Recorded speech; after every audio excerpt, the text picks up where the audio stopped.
His portrait looked peaceful, until an expert uncovered the truth hidden in her hand. The basement of the Boston Historical Society smelled of old paper and dust, a scent Rebecca Hayes had grown to love over her 5 years as senior curator. Late afternoon light filtered through narrow windows as she worked through a recent donation from the Thornton estate. 3 boxes of photographs, letters, and documents dating back to the 1880s. She worked methodically, wearing white cotton gloves, carefully removing each photograph from its protective sleeve. Most were typical for the era. Stiff family portraits, children in Sunday best, men with impressive mustaches. Nothing unusual until she reached the bottom of the second box. The photograph was a cabinet card measuring 4 by 6 inches, mounted on yellowed cardboard. The studio mark read, Whitmore & Sons Photography, Boston, Mass., 1890. But it was the subject that made Rebecca pause. A black woman sat in an ornate chair against a painted backdrop. She wore a high-necked dark dress with delicate lace at the collar, her hair pulled back elegantly. Her posture was perfect, her gaze direct and composed. There was a quiet dignity in her expression that commanded attention.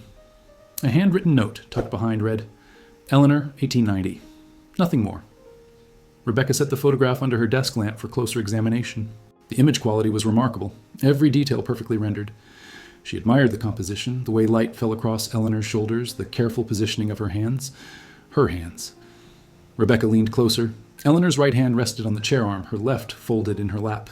Something caught Rebecca's eye, a pattern of small marks on Ellanar's left palm, barely visible in the shadows. She reached for her magnifying glass. Her breath caught. The marks weren't photograph blemishes. They were on Ellanar's actual hand, small, deliberate scars forming a geometric pattern. Lines, dots, curves arranged too intentionally to be random. Rebecca's heart raced. She photographed the card and transferred the image to her computer. Using editing software, she increased contrast and sharpened details. The scars became clearer, a complex arrangement covering Ellanar's palm, each precisely placed. It looked like a code. Outside, the March wind rattled the windows. The building had emptied hours ago. Rebecca stared at Ellanar's composed expression, those knowing eyes.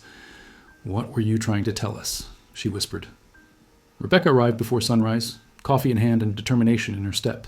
She had barely slept, her mind spinning with questions about Eleanor and those mysterious scars. The March dawn broke gray and cold over Boston as she spread everything from the Thornton estate across the research table.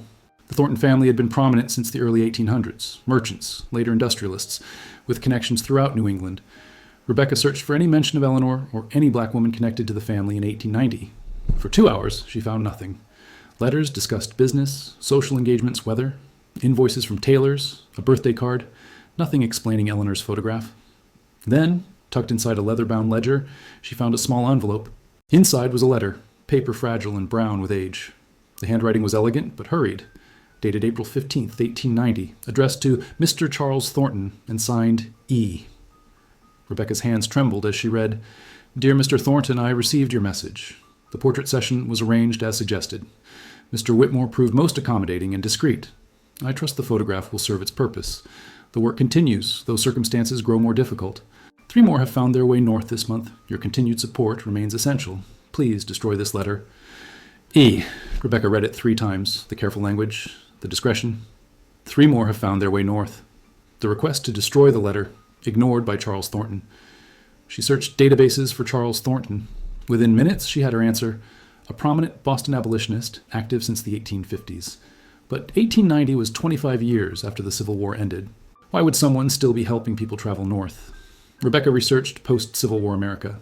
Despite the 13th Amendment in 1865, many formerly enslaved people in the Deep South were held through debt peonage, convict leasing, and illegal captivity. Some plantation owners refused to acknowledge the war's end, maintaining bondage through isolation and violence. Underground networks, descendants of the original Underground Railroad, continued operating quietly, helping people escape, even decades after official emancipation. Eleanor hadn't just posed for a portrait. She'd been part of this network. By mid-morning, Rebecca called Dr. Marcus Williams, a professor of African American history at Boston University. "Marcus, it's Rebecca Hayes. I need your expertise on something unusual." "How unusual?" "Underground Railroad unusual. Post-abolition. And a coded message hidden in an 1890 photograph." Pause. "I'll be there in 30 minutes. Dr. Marcus Williams arrived with a worn leather messenger bag and the energy of someone who lived for historical mysteries. At 52, he had spent 3 decades studying African American resistance movements. Rebecca trusted his scholarship completely. She had Eleanor's photograph displayed on her monitor, enhanced to show maximum detail of the scarred palm. Marcus leaned close to the screen, silent. Then he whispered, "My God, do you know what this is?" "I was hoping you could tell me." He pulled up a chair. "These aren't random scars. This is a map." He extracted his tablet, pulling up reference images. "Look, here and here." He showed Rebecca historical documents, sketches and diagrams from the 1850s and 1860s depicting symbolic systems used by Underground Railroad conductors, geometric patterns representing safe houses, dangerous areas, river crossings, and distances. The original conductors used these symbols in quilts, scratched into tree bark, drawn in dirt that could be erased, Marcus explained. But by 1890, the networks had evolved. They had to be more covert because, legally, slavery had ended. Anyone helping people escape wasn't fighting an institution. They were fighting individual criminals holding people illegally. Rebecca showed him the letter. Marcus read quickly, his expression darkening. Charles Thornton, part of the Vigilance Committee, supposedly retired after the war. He looked back at the photograph. Eleanor wasn't just commemorating her work. She was carrying information on her body. "Why scars?" Rebecca asked. Marcus chose his words carefully. A black woman traveling in 1890 would be scrutinized, searched, questioned. Any paper could be confiscated, any item stolen, but scars? He gestured to the screen. Scars are part of you. They can't be taken away. And to anyone who didn't know, they'd seem like old injuries, nothing remarkable. Rebecca felt chills. So, she was a living map. More than that. She was a key. He pointed to marks near Eleanor's thumb. That's a reference point, probably Boston. These lines radiating out? Routes? The dots indicate safe houses. Curved marks show distances, probably in days of travel. They spent an hour documenting every visible mark, Marcus sketching interpretations, while Rebecca cross-referenced with maps of 1890, New England, and the South. Eleanor had been carrying information about multiple escape routes covering hundreds of miles. "This is extraordinary," Marcus said. "I've never seen anything like this. Most records were destroyed. But Eleanor made herself a permanent record." "A dangerous choice," Rebecca observed. "Incredibly dangerous. If the wrong person had recognized these marks..." He didn't finish. Rebecca looked at Eleanor's composed face. That dignity wasn't just pride. It was courage. "We need to find out who she was," Rebecca said. "Her full name, her history." "Agreed. Where do we start?" "Census records, city directories, church registries." The breakthrough came 3 days later from an unexpected source. Marcus had sent the photograph to Dr. Judith Freeman, a genealogist specializing in African American family histories, asking if she recognized the scarring patterns. "You need to come to my office," Judith said. "Both of you. I found something." They sat in her cluttered university office, surrounded by filing cabinets and overflowing bookshelves. Judith, in her 60s, with silver-streaked hair and sharp eyes, had several folders spread across her desk. Eleanor's full name was Elellanar Hartwell, she began. Born enslaved in Georgia around 1855, freed during the war, came north to Boston in 1867, around age 12. "How did you find her?" Rebecca asked. "Church records. Old African Methodist Episcopal Church on Beacon Hill. Their archives survived. Eleanor was a member from 1867 until at least 1895. Judith pushed a photocopy across. "Look at this." It was a church registry from 1889, listing Eleanor as a traveling minister's assistant who made regular journeys to the South for missionary work. The entry noted her dedication to helping those in need find better circumstances. Marcus whistled. "That's careful language." "Very careful. The church provided cover. A black woman traveling alone in the South would be questioned, arrested. But a church missionary? Respectable, explainable. She could move freely, make contacts." Rebecca thought of the scars. She wasn't just helping people escape. She was going into dangerous territory to find them. "Exactly, and there's more." Judith opened another folder. References to Eleanor and Massachusetts Anti-Slavery Society letters. Vague, obviously deniable, but they mention a woman called the Messenger, making regular trips south, bringing back lost souls. She showed them a letter from 1888. "The Messenger returns next Thursday. She reports 17 souls located, 12 ready for the journey. Funds and provisions needed urgently." 17 people, Rebecca breathed. "How many trips did she make?" "I can document at least 15 trips between 1885 and 1893. But I suspect more. These records are incomplete, deliberately so. The networks operated in shadow because what they were doing was dangerous. Helping people held illegally meant confronting powerful men who didn't want their crimes exposed." Marcus studied the church records. Where was Eleanor living? Beacon Hill initially, later possibly the West End. But here's something interesting. In 1890, right when that photograph was taken, Eleanor received a substantial donation from an anonymous benefactor for her continued mission work. Charles Thornton, Rebecca said. Most likely. The timing matches your letter perfectly.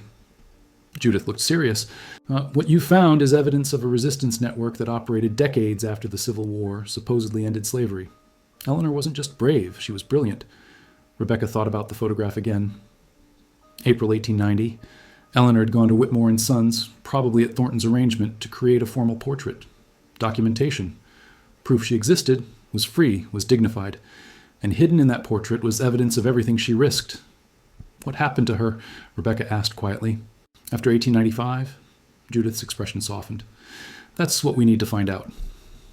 Rebecca spent the following week immersed in research that took her far beyond the Historical Society's archives.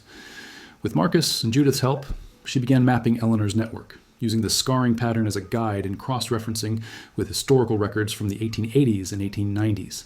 The work was painstaking and often frustrating. Many records had been lost or deliberately destroyed. The people Eleanor helped, and those who helped her, left few traces, their stories considered unimportant by historians for generations. But slowly, carefully, a picture emerged. Marcus found property records showing several homes along Eleanor's suspected routes had been owned by free black families or sympathetic white abolitionists. One house in Maryland, near the Chesapeake Bay, had belonged to a woman named Ruth Morris, whose great-granddaughter Marcus contacted. "Oh yes, my great-grandmother's house," Angela Morris told him. Family stories say it was a stop on what they called the late railroad, the network that kept running after the war. There was a hidden room in the cellar. Marcus arranged a visit. Rebecca joined him on a cold Saturday, driving 3 hours south. The house still stood, modest but well-maintained, surrounded by old oaks. Angela led them to the basement where, behind a false wall panel, they found a small room, 8 feet square, stone walls, dirt floor, cold, dark, utterly silent. "People hid here," Angela said quietly, "sometimes for days, waiting for safety. My great-grandmother Ruth was part of the network, too dangerous to talk about openly, even years later, but she made sure we remembered. She said a woman came regularly, brought people north, never asked for anything except help getting them to the next stop." "Eleanor," Rebecca whispered. "We never knew her name, just that she was brave beyond measure." In the hidden room, Rebecca found something extraordinary. Carved into the stone wall were symbols matching Eleanor's palm. A circle with 3 lines, 2 dots above a curved mark. The same geometric language preserved in stone. She photographed everything, hands shaking. This was proof. Eleanor had been here, in this very room. They found similar evidence at 3 other locations over 2 weeks. A church basement in Philadelphia with carved symbols and floorboards. A Virginia farm where barn foundation stones bore faint markings matching Eleanor's code. Each site was owned by people sympathetic to the anti-slavery cause, each with family stories about a mysterious woman who guided people to freedom long after the war ended. But the most significant discovery came in South Carolina, at a property that had once been a plantation, now owned by descendants of the formerly enslaved people who had worked there. An elderly man named Thomas showed them a small leather journal, its pages brittle and faded, that had been found hidden in the walls during renovations in the 1960s. "My grandfather said this belonged to the woman who came in secret," Thomas explained. "The one who helped people leave even when the owner said slavery was still the law." Rebecca opened it carefully. Inside were names, dates, and routes, all written in the same symbolic code as Eleanor's scars. The journal was a revelation, but also deeply troubling. As Rebecca and Marcus carefully transcribed and decoded its contents over the following days, they discovered that Eleanor's network had been far more extensive and far more dangerous than they had imagined. The entries spanned from 1883 to 1892, documenting not just escape routes, but specific plantations and farms where people were still being held in bondage, years and sometimes decades after emancipation. Eleanor had recorded names of the men who held them, descriptions of the properties, and notes about security measures, dogs, armed guards, isolation from roads and towns. "She was documenting crimes," Marcus said, his voice tight with anger as they worked in Rebecca's office late one evening. These weren't just helping people escape. She was gathering evidence. Rebecca read an entry from July 1887. 17 souls at the Morrison property, Georgia, armed guards, 2 children under age 5. Owner threatens death to anyone who speaks of freedom. Must move carefully. The Morrison name appeared repeatedly throughout the journal, along with 6 other surnames. Wealthy families, some of whose descendants still lived in the South, still held positions of influence. "This is why the records were hidden," Rebecca said. "This is why Eleanor's story was never told. She wasn't just a hero, she was a threat to powerful people." Judith joined them that evening, bringing more research. She had found newspaper articles from the 1880s and early 1890s reporting mysterious disappearances of workers from remote farms in Georgia, Alabama, and South Carolina. The articles were brief, dismissive, suggesting the workers had run off or been unreliable. "But look at the dates," Judith said, spreading the articles across the desk. "They correspond almost exactly with Eleanor's journal entries. These weren't disappearances. These were rescues." Marcus pulled up a map, marking each location mentioned in the journal and each newspaper report. A pattern emerged, a network of routes running from the deep south through the Carolinas and Virginia, up through Maryland and into Pennsylvania, ultimately reaching Boston and other northern cities. She made this journey at least twice a year, Marcus calculated. Sometimes more. Each trip would have taken weeks, moving people in small groups, staying hidden using the safe houses. The physical endurance alone is remarkable. But it was the final entries in the journal that shook them most. In March 1892, Eleanor had written, "Morrison has learned of the network. Threats made. Must be more careful. The work cannot stop. Too many still waiting." A month later, "Close call near Augusta. Morrison's men were waiting. Escaped, but they know my face now. Cannot return to Georgia." And then, in October 1892, "Route compromised. Must find new ways. They are watching the old roads." The entries ended there. The last pages of the journal had been torn out. What happened? Rebecca wondered aloud. Did she stop? Did Morrison find her? Or did she go underground completely? Judith suggested. Maybe she knew the journal was too dangerous to keep, destroyed the rest of it, but couldn't bring herself to destroy all the evidence. Rebecca returned to the photograph, studying Eleanor's face with new understanding. This portrait had been taken in 1890, during the height of her dangerous work, 2 years before the journal entries ended. Eleanor had sat for this photograph knowing she was being hunted, knowing that powerful men wanted her silenced. And she had smiled into the camera with quiet defiance, carrying her map of freedom literally in her hand. "We need to find out what happened to her," Rebecca said firmly. "How her story ended." Marcus nodded. "The church records end in 1895. That's 3 years after the journal ends. She might have continued her work just more carefully. Or something might have happened to her," Judith said quietly. The possibility hung in the air, heavy and dark. Eleanor had taken enormous risks, confronted violent men, documented their crimes. The likelihood that she had simply retired peacefully seemed small. "We keep searching," Rebecca said. "She deserves to have her whole story told." The breakthrough came from an unexpected direction. Judith had been working her genealogical networks, searching for any descendants of Eleanor Hartwell, when she received an email from a woman named Diane Peterson in Philadelphia. "My grandmother used to tell stories about her great-grandmother Eleanor," the email read. "She said Eleanor had been a freedom worker who never stopped fighting even after the war ended. I have some letters and a Bible that belonged to her. Would you like to see them?" Rebecca and Marcus drove to Philadelphia the next day. Diane met them at her row house in West Philadelphia, a warm woman in her 70s with Eleanor's same direct gaze. "I never knew if the stories were true," Diane said, leading them into her living room where she had spread out several items on the coffee table. "My grandmother died in 1976, but she made sure to pass down everything she knew. She said it was important that Eleanor's story not be forgotten." There was a worn leather Bible, its pages filled with handwritten notes in the margins, several letters tied with faded ribbon, a small silver locket containing a photograph, a much older Eleanor, her hair gray, wearing simple clothes, but with the same dignified bearing. "This photograph was taken around 1900, Diane said. "Eleanor was living in Philadelphia by then, working as a seamstress, but my grandmother said she was still helping people, differently, but still helping." Rebecca opened the Bible carefully. Inside the front cover was written, "Eleanor Hartwell, born 1855, freed 1865, called to service 1883. And below that was a list of names, dozens of them written in careful script, each with a date beside it. "What are these names?" Marcus asked softly. "The people she helped," Diane said. "My grandmother said Eleanor kept track of everyone. She wanted to remember them all." Rebecca counted. There were 127 names in the Bible, spanning from 1883 to 1894. The letters were equally revealing. One, dated 1893, was from someone named Ruth, likely Ruth Morris, whose house they had visited in Maryland. "Dearest Eleanor, I heard about the trouble in Georgia. Thank God you're safe. You must be more careful now. The work is too important to risk your life unnecessarily. There are others who can help. You have already given so much." Another letter from 1894 was from Charles Thornton. "Miss Hartwell, I received word that Morrison has hired investigators to find you. You must stay in Philadelphia. Do not return south under any circumstances. I'm making arrangements for your continued safety. Your courage has saved more lives than you know, but now you must let others carry the torch." So Eleanor had been forced to stop her journeys south. The threats had become too real, the danger too immediate. What happened after 1894? Rebecca asked. She stayed in Philadelphia, worked as a seamstress, like I said, but she also worked with the church, helping new arrivals from the South find housing, jobs, community. She couldn't go back, but she could still help people once they reached the North. Diane smiled softly. My grandmother said Eleanor never really stopped. She just changed how she fought. When did she die? Marcus asked gently. 1918, during the Spanish flu epidemic. She was 63. My grandmother was just a child then, but she remembered Eleanor as the strongest, bravest person she'd ever known. Diane touched the photograph tenderly.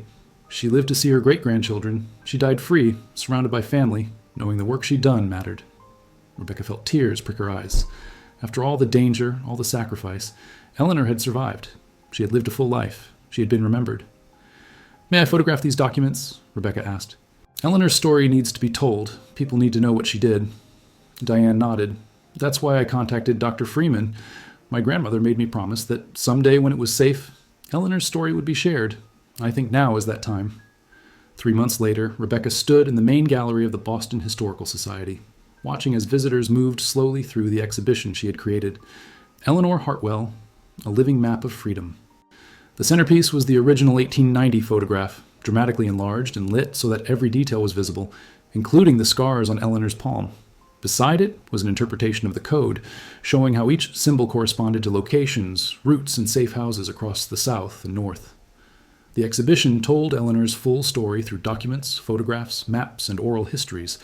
The letter from Charles Thornton, pages from the hidden journal, the carved symbols found in the Maryland basement, the Bible with its list of 127 names, the photograph of an older Eleanor, still dignified, still strong. But what moved visitors most were the personal stories. Rebecca had tracked down descendants of several people whose names appeared in Eleanor's Bible.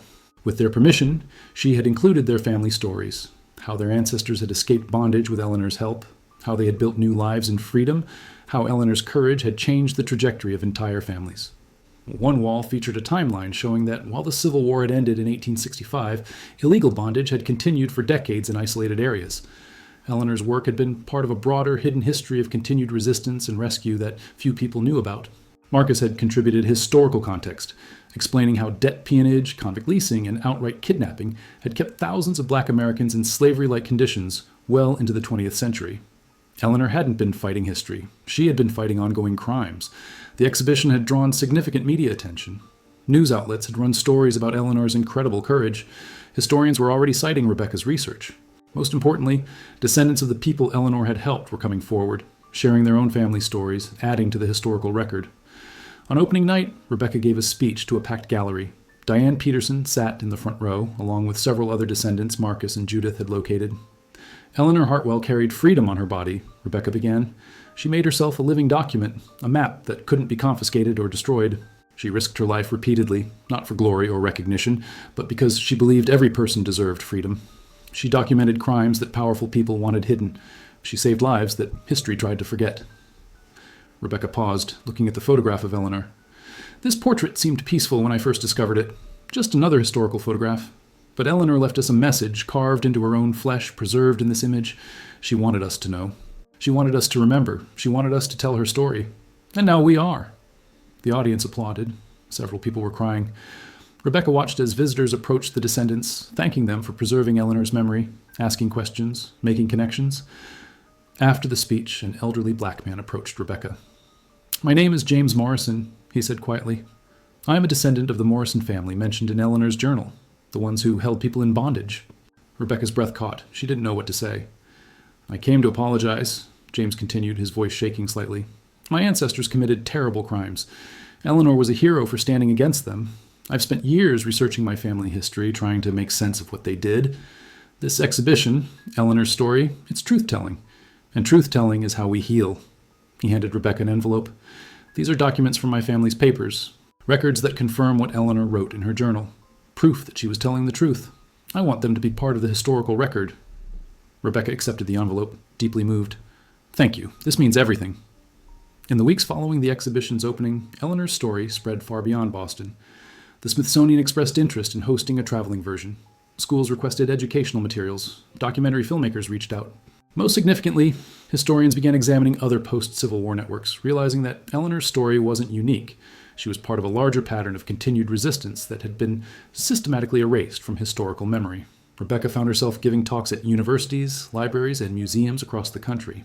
Each time she emphasized the same points. Eleanor's courage, yes, but also her intelligence, her strategic thinking, her understanding that information itself was power.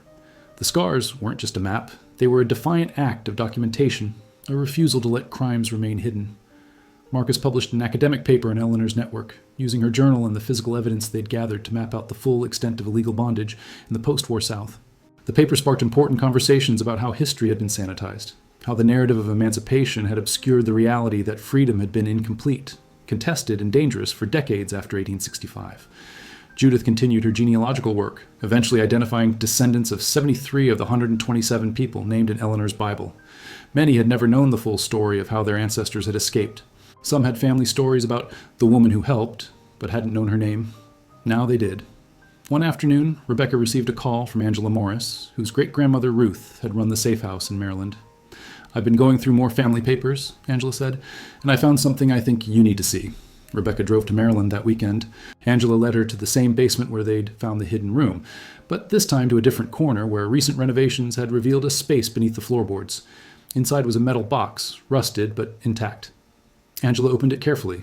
Inside were more letters. Correspondence between Ruth and Eleanor spanning from 1885 to 1915, 3 years before Eleanor's death. "They stayed in touch," Angela said softly, "for 30 years. The letters were intimate, warm, revealing a deep friendship between the two women. They discussed the people they'd helped, celebrated successes, mourned failures. In later letters, they wrote about aging, about watching the world change, about hoping that someday their work would be remembered. One letter from Eleanor, dated 1916, made Rebecca cry. "Dearest Ruth, I am old now, and my hands ache where the scars are. Sometimes I look at them and remember every person, every journey, every close call. I wonder if we made a difference. I wonder if anyone will remember. But then I see the children and grandchildren of the people we helped, living free, and I know it mattered. Every risk, every danger, every sleepless night, it all mattered. We changed the world, Ruth, one person at a time, and that is enough." Rebecca included this letter in a revised version of the exhibition. It became one of the most photographed and shared pieces, Eleanor's words resonating across time. The exhibition also sparked action. Descendants of families who had held people in bondage began coming forward, some offering apologies, others providing documents that confirmed Eleanor's accounts. Several towns in Georgia and Alabama where Eleanor had operated began researching their own histories, acknowledging the truth about illegal bondage and honoring the people who had resisted. A school in Philadelphia was renamed Eleanor Hartwell Academy. A scholarship fund was established in her name for students studying social justice. Most meaningfully to Rebecca, the Historical Society established a permanent collection dedicated to hidden histories of resistance, ensuring that stories like Eleanor's would continue to be discovered and shared. 1 year after discovering Eleanor's photograph, Rebecca stood again in the basement archive of the Historical Society, holding the original cabinet card carefully in her gloved hands. The gallery upstairs was still hosting the exhibition, now extended indefinitely by popular demand. But Rebecca had wanted a private moment with the photograph that had started everything. She studied Eleanor's face, that composed expression, that direct gaze, and realized she now understood what she was seeing. It wasn't just dignity, it wasn't just courage, it was defiance. Eleanor had sat for this portrait knowing exactly what she was creating. Evidence, documentation, a message sent forward through time. The photographer, Mr. Whitmore, had positioned the lights carefully, captured every detail with precision. Had he known what Eleanor's scars represented? Rebecca suspected he had. Charles Thornton had arranged the session, called Whitmore accommodating and discreet. It had been a conspiracy of documentation, creating a record that would outlast all of them, and it had worked. 134 years later, Eleanor's message had been received, decoded, and shared with the world.